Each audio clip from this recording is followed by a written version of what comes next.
everyone, welcome back to the channel. This is the Darklight Emissary, and it's certainly been a bit since the last video. Since then, I managed to get married and move this year. It's been a lot, but I am now settled back in and can hopefully start making some weekly videos again. Today we are talking about the new lore drop regarding the Terminus Decree for the Grey Knights.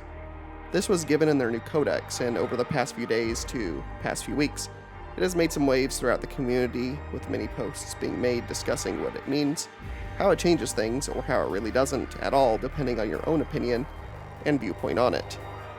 If you haven't heard of what it is, essentially, to summarize, the decree says that if the Emperor was to ever leave the Golden Throne, that the Grey Knights are charged with returning the Emperor to the throne. It doesn't detail how, or by what means the Grey Knights would have to even be capable of doing this, nor really why this would need to happen. I find this to be a weird addition, considering we just got done with the Horus Heresy series, and in those final books, it also detailed the Terminus Decree, or at least the Terminus, which seemed to indicate it was a sealed-away virus capable of killing Astartes and Primarchs, created by Basilio Foe, a rival warlord to some degree, and certainly a brilliant but insane scientist. The End and the Death volumes spent a decent amount of their runtime showing us Foe's journey from being imprisoned in the Imperial dungeons to him spending time creating this virus. To me, it would be much weirder if the red herring was this entire side story, given so much time in the final books of a 20-year series, versus a single new paragraph in the Grey Knights Codex update. And so I will attempt to guess and theorize at some in-universe lore reasons why this now exists. I think at the top of the list for us to remember is that ultimately, we do not know who wrote this decree down. At the end of the day, the Grey Knights are part of the Inquisition, and the Inquisition is not known for speaking the truth to even its own agents plainly, not even the Knights. It would make sense that the true nature of the Terminus, if it is a way to wipe out all Space Marines and their Primarchs, that something else even more preposterous or distracting would be possibly laid within it for the Grey Knights to focus on. I don't think even they would appreciate a device that could permanently end all Marines throughout the galaxy if exposed to the virus within. If we are to assume everything that happened in the End and the Death was the true canon, given how much time was spent on that story. My theory is likely that Foe was able to plant this false decree to replace the virus or take it away as a possibility, and instead provide an even more impossible task, like stopping the Emperor from leaving the throne. The fallout of doing so would damage the Imperium to the point that the decrepit building it already is could finally collapse from its remaining foundations being eradicated. Basilio Foe, the creator of the virus, did not die at the end of the siege. He was able to replace and masquerade as one of Malcador's chosen, Zarenchik Xanthus, and with time, when the Inquisition was officially founded, Foe, as Xanthus, became one of those early Inquisitors, and one of the original 4 founders of the Inquisition itself. Foe was capable of cloning himself and other high-level biological feats that would make Fabius jealous, and Foe, I think, with the resources of a radical Inquisitor, would be able to obfuscate the Terminus. I don't presume to assume his motive, except that he did hate the Emperor and the Space Marines. He saw them as more monstrous than anything he ever created. And also, more to the point, this just shows that powerful, untrustworthy individuals, with ties to and of the Inquisition, could have dabbled in the content of what the Terminus was meant to say originally.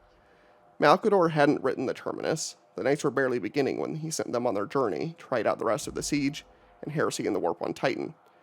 And unless Malcador had seen the future, which I grant is possible, I don't see him having wanted the Emperor to stay on the throne.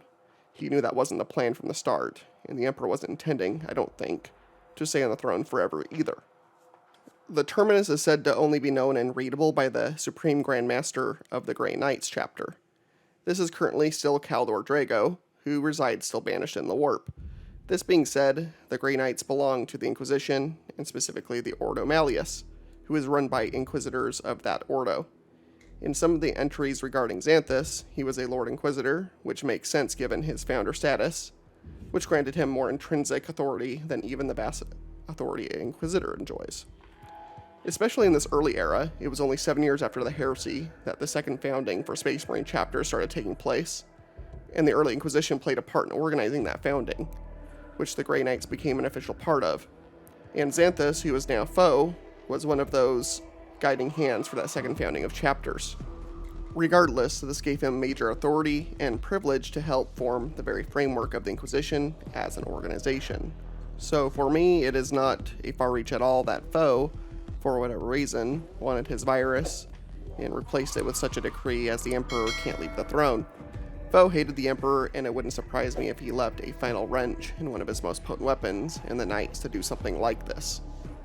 I think it is a mistake to read this new lore at face value when there's been so much revealed earlier about the early Inquisition in both the Last Siege novels and also somewhat within the War of the Beast series as well.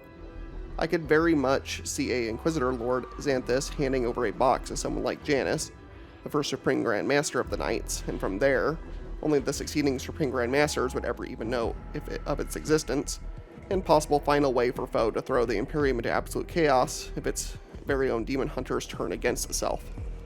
While I don't see the Grey Knights defeating organizations like the Sisters of Silence and Custodes, who are now back at full strength, it would not be out of Foe's character to leave a final way to really hurt the Imperium and the Emperors chosen from so long ago in the past by forcing them to fight each other, or force them to attempt to fight the Emperor himself due to an old paper written possibly by one of the Emperor's oldest foes going all the way back to the Unification era.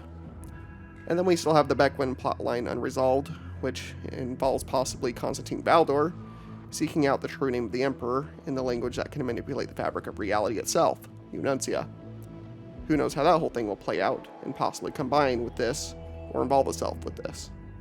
But let's switch directions completely here for a minute and buy into the decree at face value and talk about what it would look like for the Grey Knights to go up against the Custodes, who would be their primary adversary with anything involving the Emperor directly. One would assume, without being told exactly, that after 10,000 years from the time of the Horus Heresy, that the Custodes were able to rebuild back up to their 10,000 member status. And assuming the Grey Knights are holding to the 1,000-man chapter of Modern Space Marine chapters, I don't think one Grey Knight matches 10 Custodes in combat. Likely, if this act was enforced, the Grey Knights would likely have the Inquisition itself thrown in with them, and other chapters loyal to the Inquisition, and anyone else believing the Knights are truly carrying out the Emperor's own will to keep him on the throne. That is the only way I remotely see it working, and even this is a stretch, as the Grey Knights seemingly derive their chaos corruption immunity from the Emperor, so do the Custodes. The biggest difference being the Knights are all Psychers to varying degrees, and the Custodes are incapable of having Psychers due to something having to do with their process and creation. One theory could be that, since the Grey Knights are so different from basically any other chapter of Space Marines, that the Inquisition has built them up to be far larger than just 1,000 of them. If that is the case, this theoretical conflict changes a bit, but there would still have to be many Grey Knights outnumbering the Custodes to have any chance.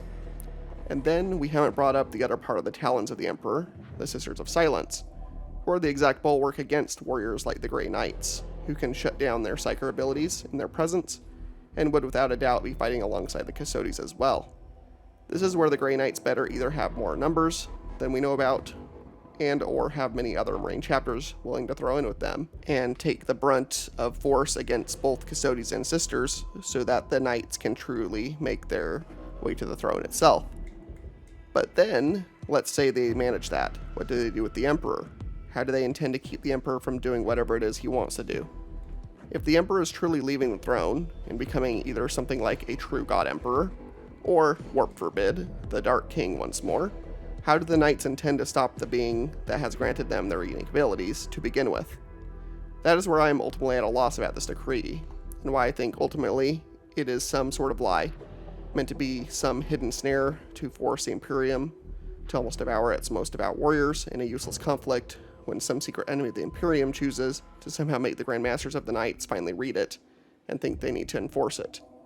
And this whole thing is not even bringing into this possibility of what Rabaut would think, or the Lion. There's now 2 loyalist Primarchs that are back, and they certainly would not broach any, breaching of the Emperor and trying to, force him back on the throne. So I don't see them throwing in with the Grey Knights in this possibility either. And I don't see too many people bringing those Primarchs up in all of this, and ultimately, it's just so unlikely to happen that I just don't see this working out, so I feel like it has to be sabotage to some degree. But these are just my thoughts and theories, and I would like to hear yours. So please let me know what you think in the comments, whether you think my theory holds any truth, or is the lie here. And I hope you have a great day or night wherever you are, and I will see you in the next one. Talk to you soon. Thank you.